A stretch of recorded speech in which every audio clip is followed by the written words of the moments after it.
the tech industry is one of the bright spots in the world. There's a sense of adventure, there's the confidence that anything is possible, and there's the excitement that the next bright idea will change the world.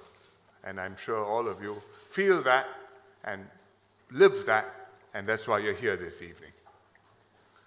The IT revolution and the internet are causing immense changes to how we live. They're altering lifestyles, habits, social norms, how people communicate, how they learn about the world.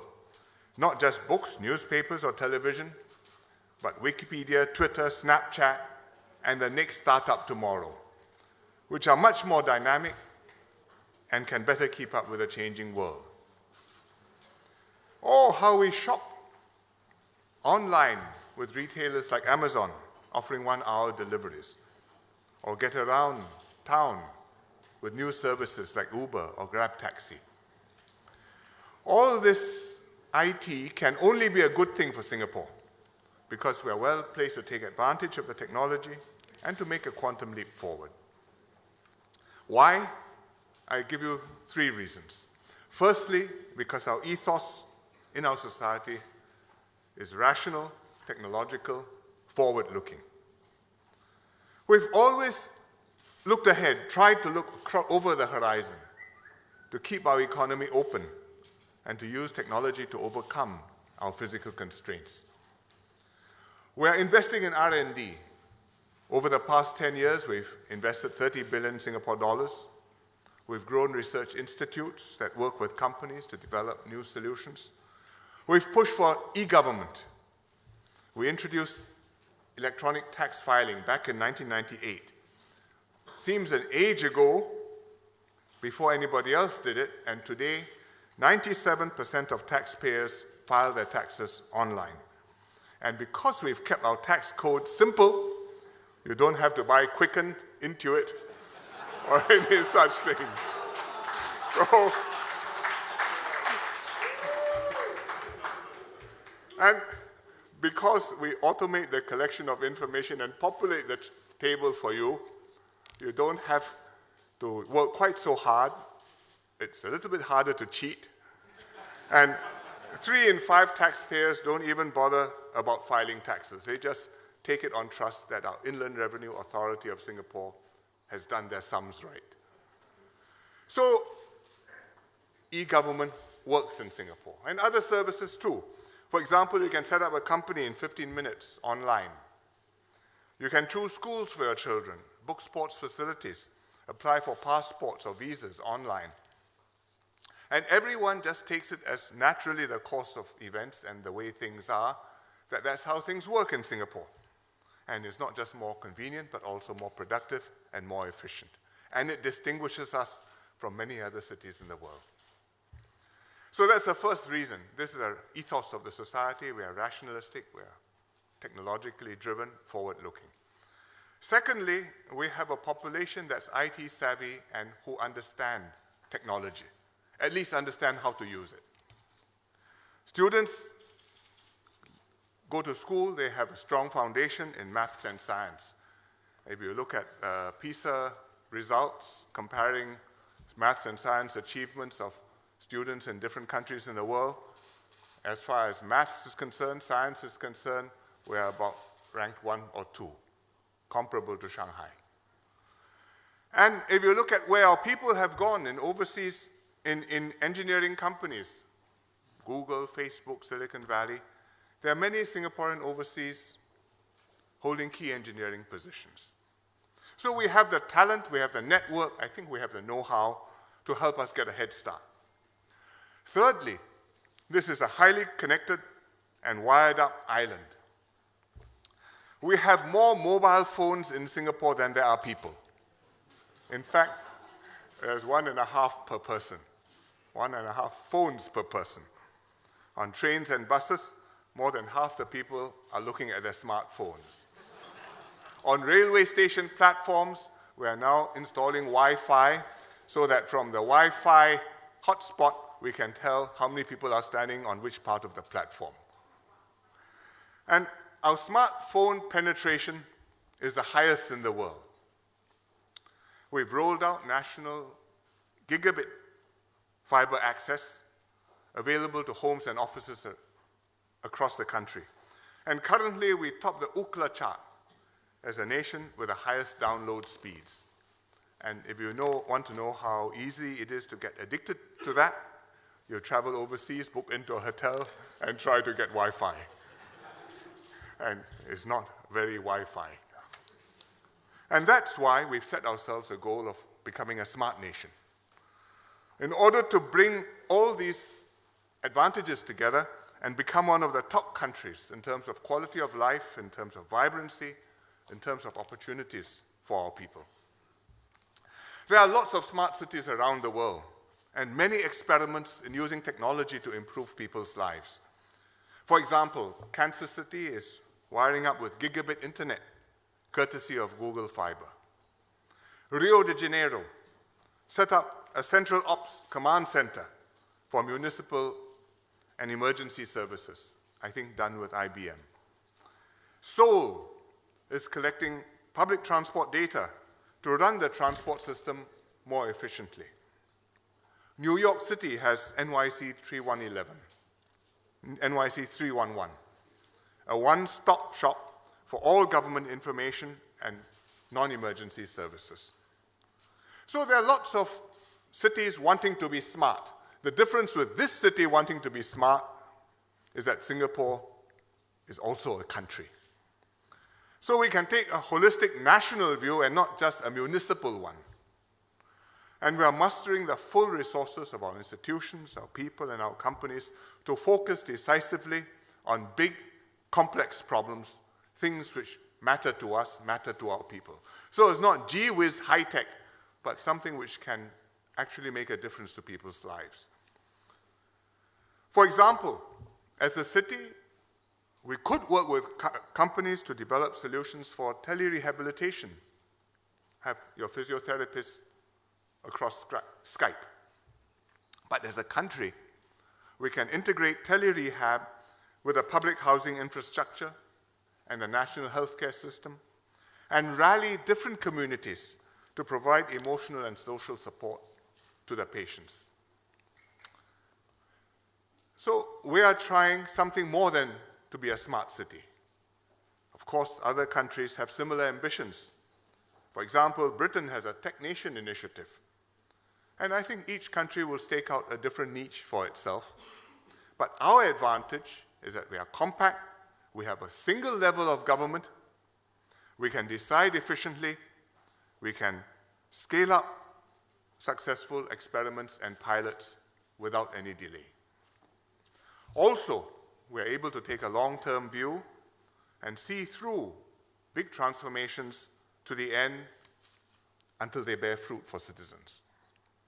So I've set up a Smart Nation Program Office to bring all the pieces together within the government and also between the government and the private sector, to use technology to achieve social and economic objectives and to make a difference in our lives. And the Smart Nation Program Office lives in the Prime Minister's department.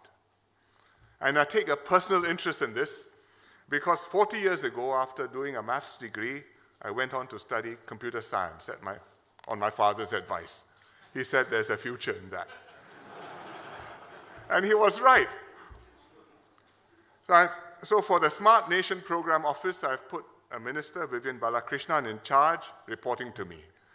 And Vivian is both a hacker and a dabbler.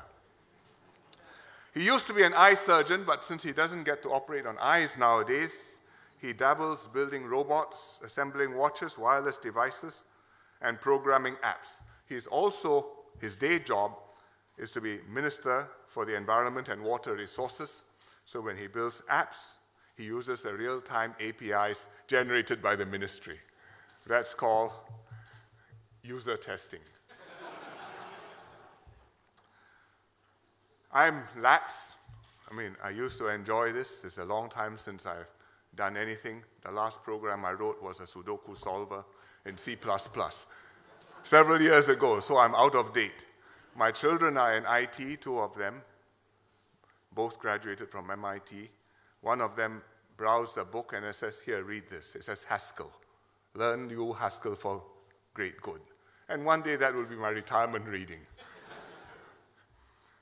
But let me share with you 3 priority areas for the Smart Nation vision. First, we want to help older Singaporeans to age in place and to live meaningful and fulfilling lives. Our society is aging. Already, today, 1 person in 9 is elderly, meaning 65 and above. So I'm just unelderly by a little bit. But within 15 years, by 2030, we shall be 1 person in 5 age 65 and above, which is about where the Japanese are today. So technology can help old people live independently in their own communities, with their own support networks, and to give their children, peace of mind. And especially if we can integrate sensors, apps, remote monitoring, to help our seniors to age in place, to connect with other seniors, and to stay in touch with their children and their grandchildren and their caregivers. So the first area we're working on is support for seniors. The second is to look for breakthrough solutions in mobility, transportation. Land is scarce in Singapore. Already we're one of the most densely populated countries in the world. And we can't keep on building more and more roads indefinitely, becoming like Los Angeles. So we've got to find solutions using technology, using data, to make our transport more efficient and to improve the commuting experience through information for commuters, through responsive management of public transport systems, through city planning, smart city planning, to minimize long and unproductive commutes.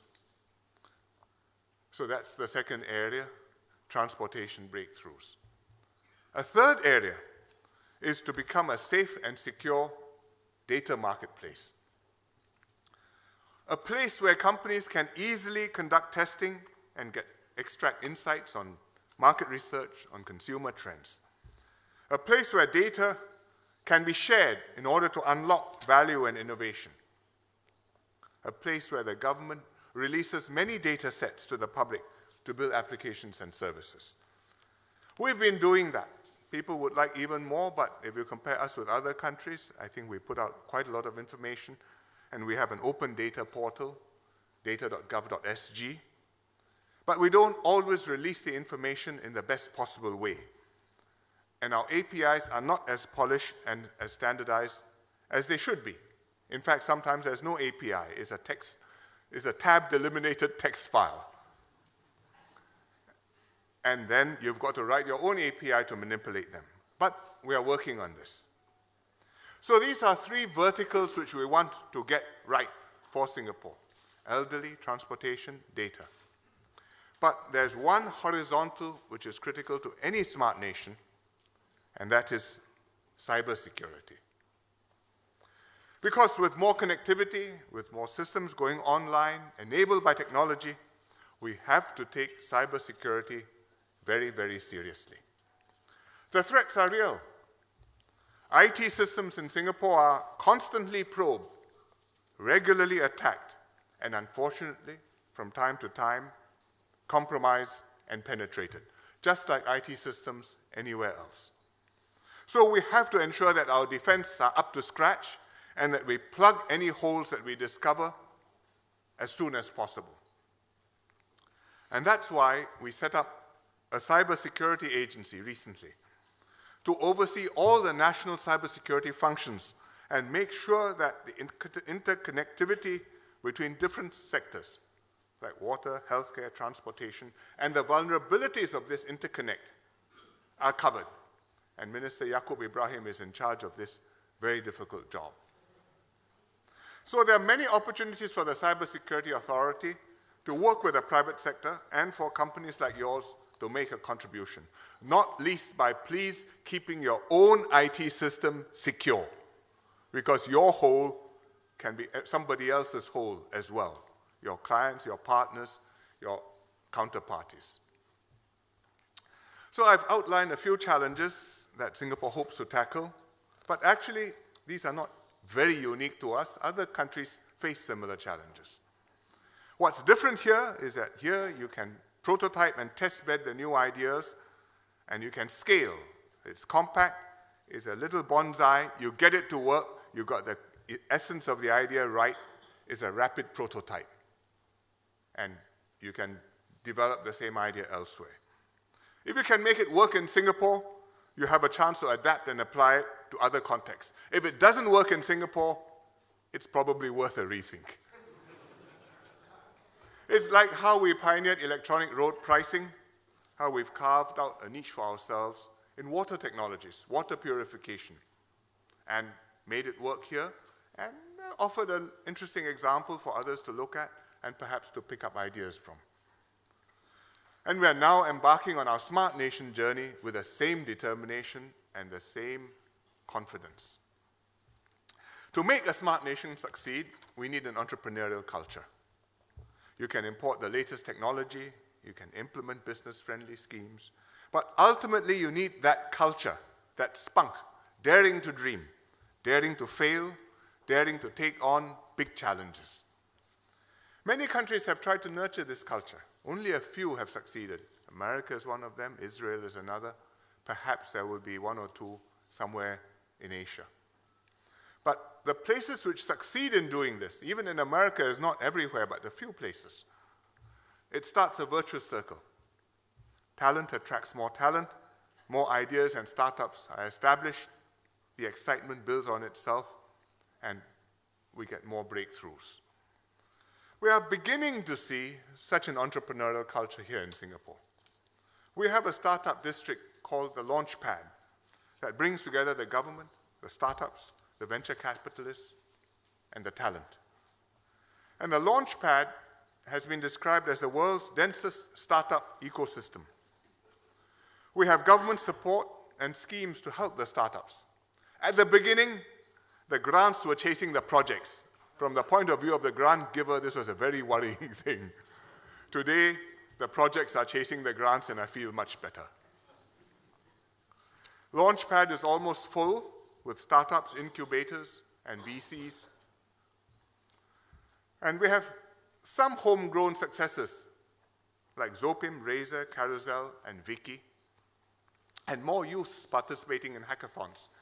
Yesterday, I just attended one organized by our Land Transport Authority, focused on improving the commuter experience, especially for commuters with special needs. And lots of bright ideas. Young people got together, team of 1 up to team of 6 or 7, and good projects. Another important ingredient building a smart nation is talent. We have talent writ large in the wide sense. There are lots of Singaporeans in Silicon Valley, but we need more of them back home here in Singapore. And we have to attract the best and the most dynamic people, Singaporeans and non-Singaporeans, to come to tackle ambitious projects and to start up their companies here. And we also want to get more bright students to be excited by engineering and IT, and to aspire to become engineers and computer scientists, and not just bankers, lawyers, and doctors. This is quite a difficult job. I was talking to somebody who knows Silicon Valley, and he says, well, their parents are all geeks. Their children all want to go and do mind-expanding things in life. So it may be a generational thing, but I think we must try hard to kindle that spark of excitement and adventure in science, in IT, in technology and engineering amongst our young. The government is leading the way. We're upgrading our engineering and IT schemes. We are reorganizing the way we work, trying to accommodate into a very big and structured organization, small pieces which are chaotic in a constructive way. So we are starting up skunk works and data teams to work on interesting problems. We may not provide massages like Google or Michelin star chefs like Dropbox, but we can certainly offer challenges which are as exciting and the wherewithal to make important things happen. And I believe this sense of challenge will bring more young people on board. So this is what a smart nation means to us. The government will muster the resources, build the infrastructure, create schemes and encourage companies and people to chase your dreams. But we need you, we need the companies and the people to step forward, to contribute, to spark the bright ideas, to make progress on the challenges, and to change the world. And I hope tomorrow's forum and the day after's will be another step in your dreams to change the world. Thank you very much.